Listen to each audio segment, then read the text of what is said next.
Twilight slowly enveloped the village in shadows as Julia parked her car on the narrow, muddy path. Instead of returning to her house now bustling with workers, she chose to take refuge in an old, isolated cabin deep in the forest. The tall, dense trees around the cabin stood like grim guardians, their canopies forming a canopy that filtered the remaining dim light. A sense of unease began to settle, as if the very shadows were watching her. The cabin, worn and with creaking floorboards, seemed forgotten by time. The old windows, covered in dust and cobwebs, offered blurred glimpses of the dark interior. Suddenly, a raven landed on one of the sills, its caw cutting through the oppressive silence of the forest like a blade. Julia felt a shiver run down her spine, but tried to brush away the initial fear, convincing herself it was just the atmosphere of the place. As she entered the cabin, the cold, damp air embraced her like a spectral cloak. The wooden walls, adorned with old portraits and rustic furniture, seemed to tell stories of a long-forgotten past. Julia lit the fireplace, hoping the warmth and light would dispel the feeling of discomfort. However, as the flames danced, shadows lengthened on the walls, creating strange and unsettling silhouettes. While exploring the cabin, she noticed some disturbing details: dark marks on the walls, as if something or someone had tried to leave a trace. Each step echoed through the empty halls, amplifying the feeling of loneliness and vulnerability. The kitchen, with its old utensils and something resembling rusty stains, seemed plucked from a fever dream. Yet, Julia couldn't shake the persistent feeling of being watched. It was full night when she first heard the unsettling sounds. A faint scratching at the back door, followed by absolute silence, as if the cabin itself held its breath. She tried to ignore it, but the sound repeated, louder and closer this time. Julia felt her heart race, each beat a frantic thud against her ribs. With trembling hands, she finally decided to investigate the source of the sound. As she slowly opened the heavy back door, she was greeted only by the cold darkness of the forest, now illuminated by the pale moonlight. Nothing seemed out of place, except for the unnerving feeling that something or someone was out there, waiting in the shadows. Julia tried to control her rapid breathing, closing the door firmly and locking it. However, the simple act of locking the door couldn't erase the turmoil brewing inside her. Little did she know, this was just the beginning of a long and terrifying night, where every shadow and every sound held a new, sinister mystery. Julia tried to calm herself, sitting in the worn armchair in front of the fireplace, now with the flickering flames casting dancing shadows on the walls. But her mind was still reverberating with the unsettling sound of the scratching she had heard earlier. As she struggled to slow her breathing, she heard something that made her freeze. A low, almost imperceptible sound, yet undeniably human, 3 slow, deliberate knocks on the front door. Julia's heart leapt to her throat, her mind immediately racing through a whirlwind of sinister scenarios. Who could be there, in the middle of the night, in such a remote place? Each knock seemed to resonate louder than the last, echoing in her mind and through the halls of the house. She stood up, hesitant, her steps resounding on the wooden floor. With a trembling hand, she opened the door slowly, its creaking protesting. Outside, amidst the darkness, stood a solitary figure. A man with indistinct features shrouded in shadow, a faded hat covering part of his face. He didn't utter a word, just stood there, his presence radiating an ominous aura. "Who are you?" Julia's voice came out weak and trembling, almost a whisper. Without a response, the man tilted his head slightly, as if taking in every detail of her. A disturbing smile began to form on his lips, cold and devoid of emotion. Before she could react, the man simply turned and walked into the darkness of the forest, vanishing among the shadows. Julia slammed the door shut, the sound reverberating through the cabin walls. She tried to process what had happened, but her mind was clouded with fear. She ran to the windows, checking if they were all locked, the feeling of being watched stronger than ever. However, the false security of the locks couldn't chase away the growing terror in her chest. The fireplace cast a dim light as she returned to the living room. The shadows, previously quiet and inert, now seemed to have a life of their own, moving slowly and sinisterly as if guided by an invisible force. Julia felt the hairs on her neck stand up, every nerve in her body screaming to flee, but it was as if the cabin held her, trapping her in a dark embrace. As she tried to compose herself, a new series of noises emerged, now coming from upstairs. Slow, deliberate footsteps, each step echoing on the aged wood of the second floor. Julia remained paralyzed, her blood freezing in her veins. Who else was in the house? And more importantly, what did they want? Gathering all the courage she had left, she grabbed a heavy candle holder from the fireplace and began to ascend the stairs, trying to make as little noise as possible. Upon reaching the top, the sight that greeted her was suffocating. The corridor was plunged in darkness, the only light coming from the faint illumination from the staircase. She advanced, each step feeling heavier than the last. As she finally approached the end of the corridor, an ajar door caught her attention. Then, the footsteps. Those whispering footsteps echoed again, this time right beside her. Julia turned, but found only the empty dark corridor. The silence was thick and palpable, until a soft, almost imperceptible breathing was heard right near her ear. Julia spun quickly towards the sound, but there was nothing but shadows and the dissonant echo of her own breathing in the corridor. She felt a chill run down her spine, as the sensation of being watched intensified, as if countless invisible eyes were fixed on her every move. She gripped the candle holder tighter, her knuckles white with tension. The dark corridor was now imbued with an almost palpable presence, an invisible entity lurking in the shadows, whispering inaudible promises and threats around her. Julia began to walk again, advancing towards the ajar door, from which a faint blue light emanated. Each step she took was accompanied by the soft creak of the wooden floorboards under her feet, forming a sinister symphony with the persistent whispers. When she reached the door, she paused for a moment, taking a deep breath to gather courage. With a slow, tremulous motion, she pushed the door open, revealing a sparsely furnished room with only an old metal bed and a small table with a dusty mirror. The blue light came from a small window covered by tattered curtains, allowing just the faintest moonlight to enter. However, something else caught her attention, a message scrawled in the mirror with a dark, dried substance, perhaps blood, perhaps something worse. Approaching cautiously, Julia saw the words scribbled on the mirror. He is here. Always has been. Julia's heart raced. The words seemed to scream at her, each letter imbued with inexplicable terror. Before she could fully process the message, a movement reflected in the mirror made her freeze. A shadow passed quickly behind her, an indistinct figure wrapped in pure darkness. When she turned, the corridor was empty, but the door to another room at the end of the hall was now open, a red light spilling across the floor. Desperate to understand, but terrified of the unknown, Julia felt compelled to enter that room. The candle holder in her hand trembled as she moved down the corridor, which seemed to stretch with every step. The red light pulsed rhythmically, as if the cabin itself had a dark heart.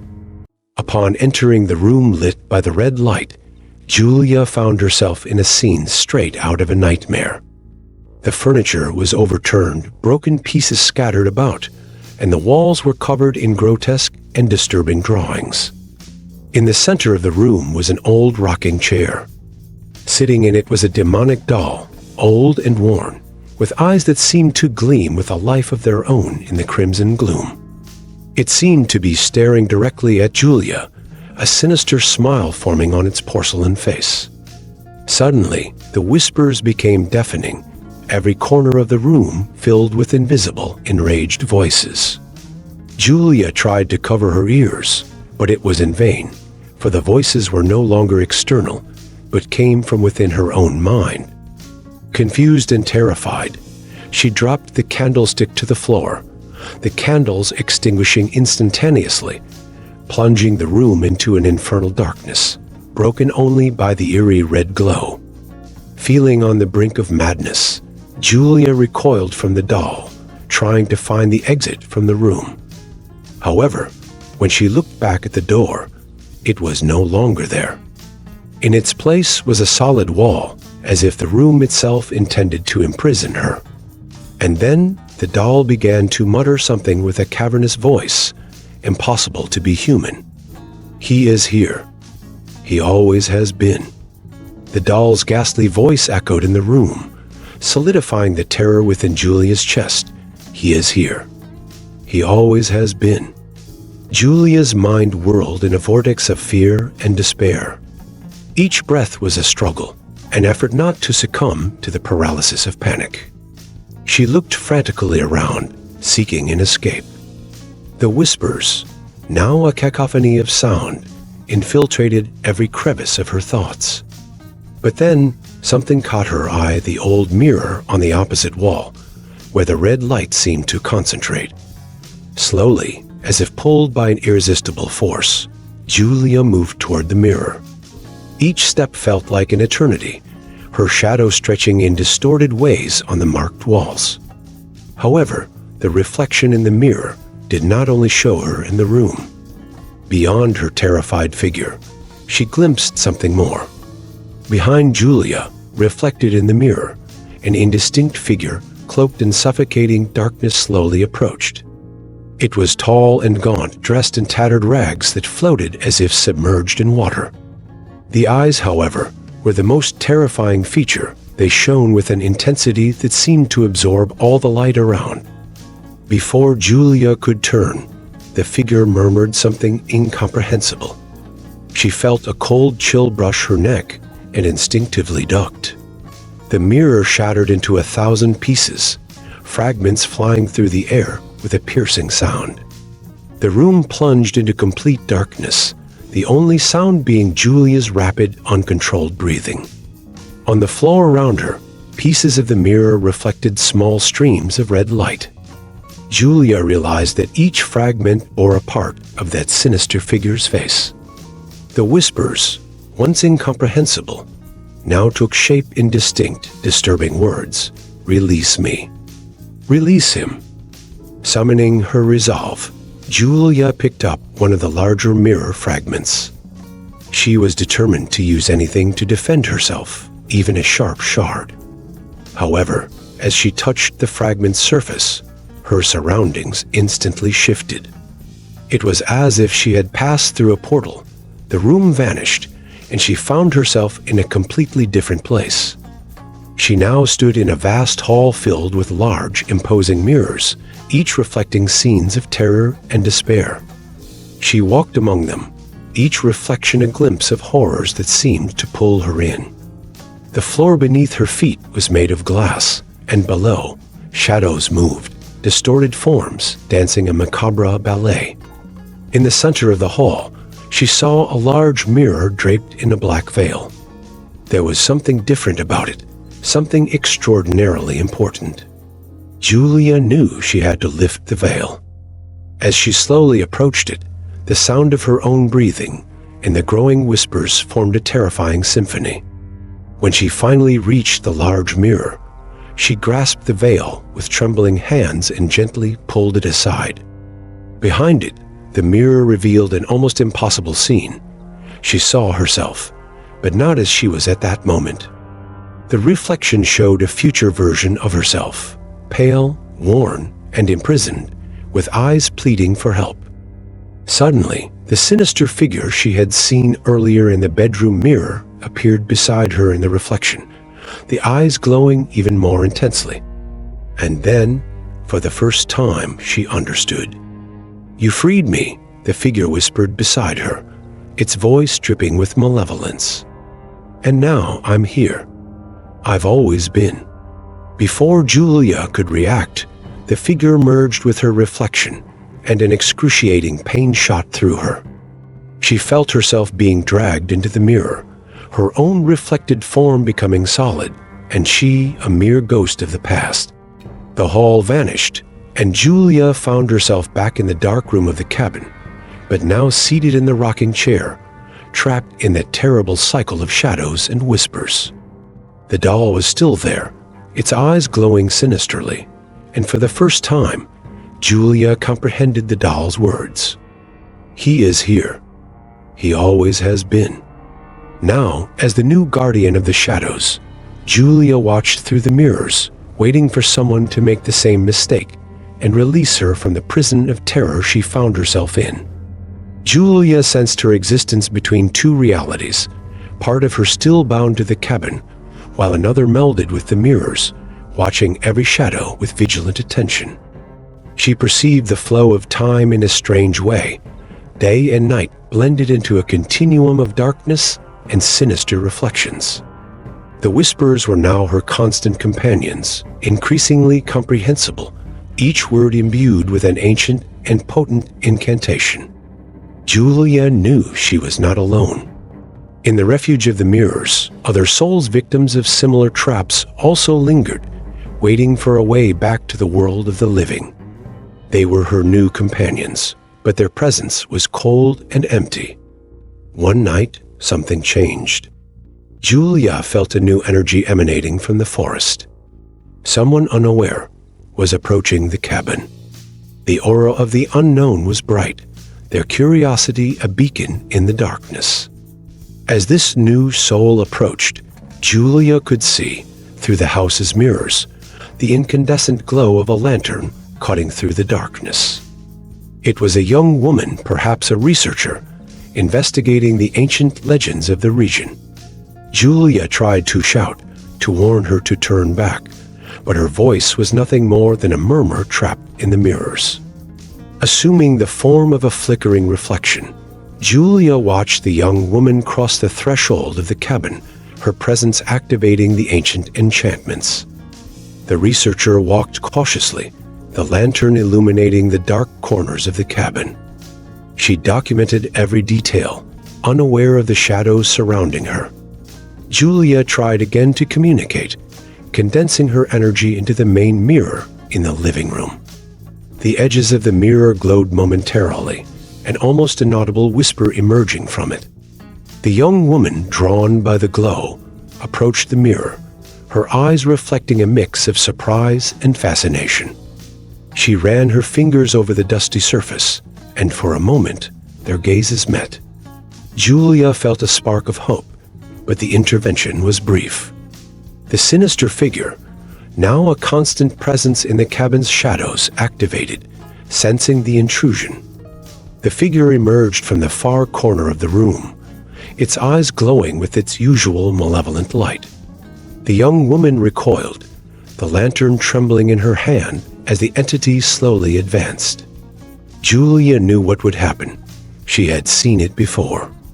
But she was not willing to lose this chance.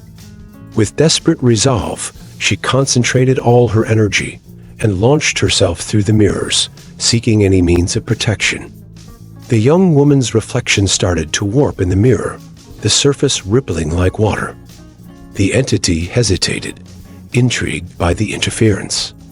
That moment of distraction was all Julia needed. In one last effort, she broke the barrier between realms, her almost ethereal form interposing between the young woman and the entity. "Run." Julia's voice finally echoed through the cabin. Startled, the young woman obeyed instinctively. She turned and ran, the lantern swinging wildly, lighting the path back through the forest. The entity, frustrated, advanced toward Julia. But she was determined. Using the scant energy left, she created a barrier between the cabin's entrance and the outer darkness. "You cannot escape. You are part of me now," the entity hissed. But Julia knew she had shaken the foundations of that dark reality. She felt the barriers between the worlds weakening, each of her actions in protecting the young woman breaking a link in the chain of her own imprisonment. The young woman fled through the forest, the lantern's light becoming a distant point until it disappeared entirely. Julia, in her last moments of lucidity, felt a wave of peace. She had made a difference, even if small. The shadows around her started to dissipate slowly, the entity's figure losing substance. As the darkness of the cabin's room enveloped her one last time, Julia whispered her final words, a prayer to break the cycle. May no one else fall into this trap. And with that, the shadows consumed her completely, but not without leaving a mark. Julia's energy infused into the mirrors, a remnant of hope, an echo of protection for future unsuspecting souls. Julia's presence in the mirrors began to fade, but a fragment of her essence remained, a spark that echoed resistance and protection. The sinister figure, now hesitant, began to retreat, angered by the interference that threatened its domain. The young researcher, having found temporary refuge in a clearing, spent the following days trying to process what had happened. Her name was Clara, and the natural curiosity that always defined her was now mixed with palpable fear and the memory of having been saved by an unfamiliar presence. Driven by a nagging intuition, Clara decided to return to the cabin, but this time armed with greater knowledge. She spent days searching historical records and local legends, determined to understand the entity and Julia's protective role. She discovered that the cabin had long ago been a site of occult practices, a convergence point between our world and other dark realities. Upon her return, Clara was equipped with ancient texts on protection and liberation rituals. She carried talismans purifying salt and a fierce determination. No longer a mere researcher seeking answers, she was now a warrior determined to break the cycle. When Clara Ray entered the cabin, she could feel the tension in the air, the shadow's reactivity to her intentions. She followed the whispers and the sense of imminent danger to the main mirror in the living room. Julia was there, her pale and spectral form more outlined, a distant but recognizable reflection. "Julia," Clara whispered, reaching out towards the mirror. Julia's eyes shone, a faint hope awakened by Clara's courage. The shadows around began to stir, trying to prevent the communication, but Clara would not back down. She sprinkled salt around the mirror, creating a protective barrier, and began the ancient liberation ritual she had learned. As Clara recited the incantations, the environment began to vibrate.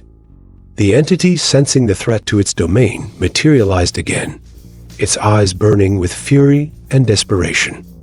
It attempted to break through the salt barrier, but found itself temporarily contained. The struggle for liberation became a battle of wills.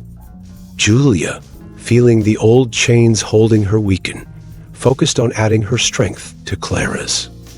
A halo of light started emanating from the mirror, gradually expanding. Clara continued the incantation, feeling each word resonate with a primordial energy. The sinister figure began to lose form, its substance disintegrating under the intense light emitted by the ritual and the alliance of Julia and Clara. The shadows around flickered and cracked, dissipating like smoke in the wind. The battle seemed to reach its climax. Liberation was within reach. With a final shout, Clara ended the incantation. The mirror exploded in a blinding wave of light, momentarily blinding their vision. When the light receded, Julia stood in the center, now a tangible figure freed from spectral bonds. The entity had vanished, its malevolence finally expunged by the liberation ritual. Julia breathed deeply for the first time in years, her grateful eyes fixed on Clara. She approached her and gently touched her hand.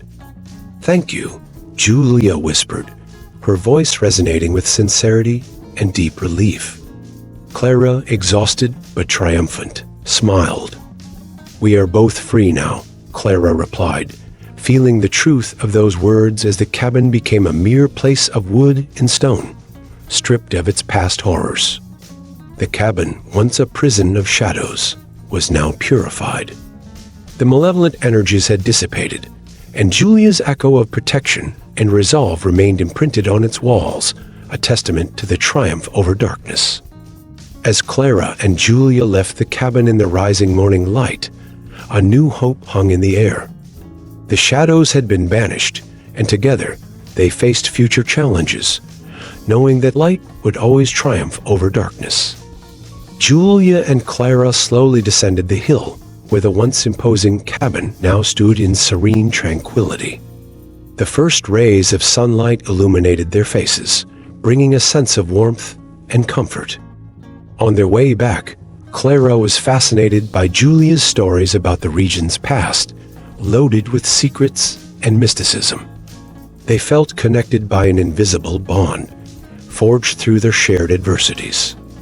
When they reached the nearby village, Clara introduced Julia to the locals as a newly arrived friend assisting in her research. Though some curious and wary glances were cast towards Julia, the community's warm hospitality soon melted any residual suspicion. At night, gathered in the cozy warmth of Clara's home, they examined every detail of the ancient legends and rituals left behind by time, determined to understand how to prevent entities like the sinister one from reappearing. Julia, with a new perspective and purpose, began adjusting to her new life. She started teaching the village children about the importance of protective symbols, the value of ancient stories, and the courage to face their fears.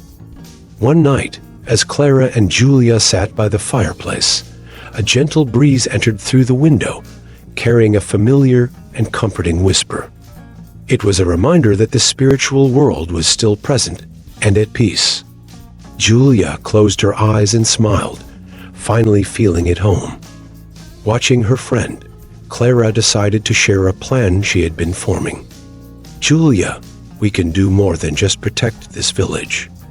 We can create a center, a refuge, for everyone seeking to understand and protect themselves against dark forces," Clara said, her voice full of determination.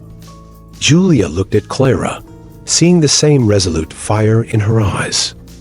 "Yes, Clara, we can illuminate the darkness for many. Transform fear into knowledge and strength," Julia replied, sensing a new mission being born. Together, they began working on creating this refuge, a place where stories, rituals, and ancestral wisdom could be shared, safeguarding future generations. They called it Aurora's sanctuary, symbolizing the dawn of new hope after darkness. Time passed quickly, and Aurora's sanctuary became a beacon of knowledge and protection, drawing seekers, mystics, and those needing shelter from incomprehensible forces. One afternoon, while Clara was organizing ancient texts in the sanctuary's archive, an unfamiliar figure crossed the threshold. He had an air of urgency and desperation, his eyes reflecting untold stories. "I need help," he barely managed to say. "My name is Elias, and my village is haunted." Julia and Clara exchanged a glance, feeling the weight of Elias's words. Years of accumulating knowledge and helping tormented souls had passed, but each new story brought with it a dose of sinister mystery. "Tell us everything, Elias," Clara urged, offering him a chair and a cup of hot tea. Elias began detailing the strange events plaguing his village. Communication devices falling into disrepair, shadows moving against the direction of lights, and most alarming, the inexplicable disappearances of residents. The description revived memories in Julia, resurrecting echoes of her dark past in the cabin. Determined to help, Clara and Julia decided to travel to Elias's village, bringing with them part of the knowledge encapsulated in Aurora's sanctuary. The journey was long, and the air around the village felt denser, heavy with a malign energy. Upon arriving, they were greeted with mixed looks of curiosity and distrust. However, Elias' presence facilitated their acceptance. The village, once vibrant, was now shrouded in perpetual mist, its inhabitants living in the shadow of paralyzing fear. Clara and Julia began their investigations, consulting the elders and exploring the areas most affected by the haunting. They discovered the village was built on an ancient burial ground where dark rituals had been performed centuries before. The energies released by these rituals now threatened to sweep away any trace of life and light. One night, Clara had a vivid dream. She saw a cave hidden deep in the forest surrounding the village, where an ancient relic kept the darkness alive. She woke up breathless, knowing that this was the key to dissolving the shadow. Julia joined Clara in the search for the cave. Armed with talismans and protection potions, they entered the forest with Elias as their guide. The atmosphere was oppressive, but their resolve was unwavering. After hours of trekking, they found the hidden entrance, an opening whispering promises of danger. Inside the cave, the temperature dropped dramatically. The air was laden with an acrid, metallic smell. The walls were adorned with ancient runes, narrating rituals and invocations forgotten by time. At the center of the cave stood an altar with a black relic, pulsating with a sinister light. Clara initiated a purification ritual, reciting incantations she had learned over the years. Julia, beside her, created a protective barrier. The shadows around began to manifest, distorted figures trying to hinder their effort. Elias held the lantern, its flickering light a beacon of bravery. With each of Clara's words, the relic's glow weakened. The shadows grew more aggressive, attempting to penetrate the barrier. Julia closed her eyes, channeling all her strength to maintain the protection. Finally, with a cry of determination, Clara placed the purification talisman on the relic. A blinding flash illuminated the cave, the shadows screaming until they were annihilated by the intense light. When the light subsided, all was quiet. The relic had lost its power, its malevolent energy dissipating like vapor. As they exited the cave, the air was clear, and the mist afflicting the village began to lift. Although exhausted, Clara, Julia, and Elias felt revitalized by their triumph. The village was alive again, its inhabitants emerging from their refuges to greet the heroes who had dispelled their darkness. In their farewell, Elias thanked them deeply, inviting them to return whenever needed. Clara and Julia returned to Aurora's sanctuary, feeling strengthened and even more connected. They knew that as long as shadows existed, their work was far from over, but they also knew that light and knowledge were their most powerful weapons. Together, they could face any darkness that arose on the horizon. After their victory in Elias's village, Clara and Julia reinforced their determination to protect the innocent and combat the dark forces threatening the harmony of life. Aurora's sanctuary became a beacon of hope and knowledge for all who sought help and guidance. With the sanctuary's growing reputation, more and more people from distant regions sought the wisdom and power of Clara and Julia. Their stories of bravery and wisdom spread like wildfire, inspiring hearts and minds of all ages. On a full moon night, a mysterious messenger arrived at the sanctuary, bringing news of an ancient city overwhelmed by a darkness deeper than any they had faced before. Clara and Julia listened intently to the messenger's tales, feeling the weight of responsibility settling on their shoulders. Determined not to let the shadow advance and corrupt more lives, the duo set out towards the cursed city. The path was steeped in a heavy atmosphere, filled with the echoes of lamentations and the presence of sinister entities. Upon reaching the city, they encountered abandoned streets and ruined buildings, silent witnesses to a once glorious past now stained by darkness. The remaining inhabitants lived with eyes full of fear, awaiting a salvation that seemed increasingly distant.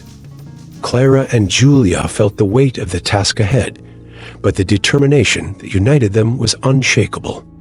They began their investigations, diving into the forgotten recesses of the city, uncovering dark secrets and gathering fragments of ancestral knowledge to protect themselves. While exploring the hidden catacombs beneath the city, they discovered an ancient artifact, a relic that seemed to be the primary source of the corruption plaguing the region. Together, they unlocked the dormant seals containing the artifact's power, releasing a wave of purifying light that dissolved the contained darkness. The city began to transform before their eyes, debris reassembling, withered plants blooming in vibrant colors. Formerly frightened citizens emerged from their homes in admiration and gratitude, witnessing the rebirth of their city, redeemed by Clara and Julia's courage and wisdom. The following months saw intense teaching and protection, with many coming to Aurora's sanctuary seeking guidance and learning. Clara and Julia left a legacy of light and hope, their stories echoing through the ages, inspiring future generations to face their own shadows with courage and determination. And so, Aurora's sanctuary remained a bastion of knowledge and protection, where those who sought the light could find shelter and guidance. Clara and Julia became legends, their names spoken with reverence and gratitude by all who were touched by the power of their union and determination to confront darkness with light. Over the years, Aurora's sanctuary became a beacon of hope and wisdom, radiating light and knowledge to all who sought it. Clara and Julia, now recognized as guardians of truth and protection, continued to train new protectors and deepen their studies about the forces that govern the world. One full moon night, a mysterious figure knocked on the sanctuary's door. It was a woman with intense eyes and noble bearing, dressed in robes adorned with ancient symbols. "My name is Isadora, and I come from distant lands seeking assistance. An ancestral shadow has awakened in our land, devouring the light and hope of our people. I have heard of your deeds, guardians of Aurora's sanctuary, and I beg for your help." Clara and Julia, recognizing the gravity of Isadora's words, promptly offered their assistance. With unfolded maps and ancient scrolls in hand, the three set off toward the lands devastated by the ancestral shadow. The journey was arduous and full of challenges, with the winds whispering laments of a forgotten past and the stars seeming obscured by a cloak of darkness. But the determination of the three women was unbreakable, fueled by the desire to bring light back to the mournful lands. Upon reaching the heart of the darkness, they found a distorted and desolate landscape where gnarled trees wept black dew and the inhabitants wandered like shadows of their former selves, lost in the gloom. Isadora pointed towards a distant mountain where an ancient tower stood, emanating an aura of malevolent power. It was there that the ancestral shadow resided, feeding on the inhabitants' despair and fear. Clara, Julia, and Isadora joined forces, invoking ancient spells and chanting protective enchantments as they advanced towards the tower. Each step was a challenge, with the darkness trying to obscure their purposes and undermine their determination. Upon reaching the tower's gates, they faced shadowy guardians and deceitful traps. But with cunning, courage, and wisdom, they managed to break the defenses and enter the fortress of evil inside. They found themselves before the source of the shadow, an ancient artifact, trembling with sinister power. Clara, Julia, and Isadora united their energies, forming a shield of light around the artifact. With words of purification and one final collective effort, they managed to weaken and seal the ancestral shadow back into the darkness from which it had emerged. The tower trembled and the darkness dissipated, revealing a transformed landscape. Trees blossomed with vivid flowers, the sun broke through the dark clouds, and the inhabitants of the briefly shadowed land awoke from a century-long torpor. Returning to Aurora's sanctuary, Clara, Julia, and Isadora were greeted with applause and gratitude. The legacy of the guardians of light and hope was eternalized, spreading beyond the boundaries of time. And so, the three women continued their mission, lighting up the dark, protecting the innocent, and spreading ancestral knowledge for future generations, ensuring that the legacy of light would never be extinguished in the shadows of forgetfulness. Don't miss the most important updates. Subscribe now to our channel and be part of an exclusive community that's always one step ahead. Discover valuable content before anyone else and enjoy unique tips that can transform your routine. The opportunity to elevate your knowledge and stand out is just a click away. Join us and start this journey now.